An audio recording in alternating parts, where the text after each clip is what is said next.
শুরু। আমার আল্লাহ নবীজির নাম, দুইটা টেকা ভিক্ষা দেন। ও মা, তোমরা মধ্যে কে কে সয়া আসিন গা, মুখ তোমরা সিনা পাসিন মুই হনু ওই গাছপুরে রাক্কাস ফকিরের বউ। তে মুই একদিন ভিক্ষা করবা গেছু ওই জয়পুর রেল স্টেশনের ওটি, সাথে মোর স্বামী কানিয়েছু। তে দেখুছু ওরা নৌকা বা নটারি কাটুছে, তে মোরা না নৌক হলো মুয়ারা কাটনু।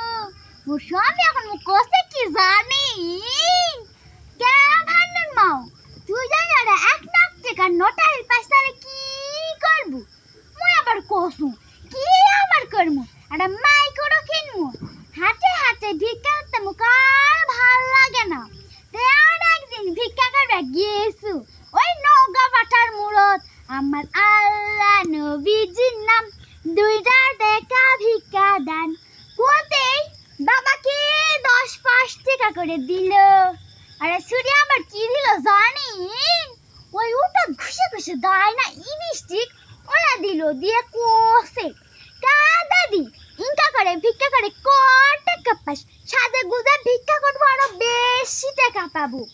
সে থেকে যাওয়ার পর মরত নামতেই দেখুছু কেদার হোটেলত ভদ্রলোকগুলা তাই গিলাসত করে লাল লাল ঘোড়ার মুতের মতন কিবা খাসে। তে মুয়ে না সানু তে দিল খাই দেখুছু গরম। কা বাবা তোমরাই কও, আমি কা গরিব মানুষ তাই বলে গরম জিনিসগুলা দিয়া রাখবে। সে থেকে গয়েশপুর ক্লাবের ভিতরে যায় দেখুছু বাবাকে সার হয়ে বসে থাকে আলু ভর্তার ফোনটা খাসে।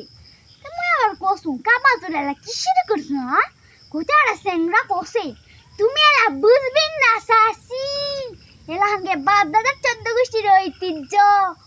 ও মই বুঝা পাসু বাপ, তোর বাপ দাদার 14 গোষ্ঠী গাবান মুন্না কান ফকর নিয়ে আসলো। তে শোনো টিপু চেয়ারম্যান বাড়িতে আবার শাড়ি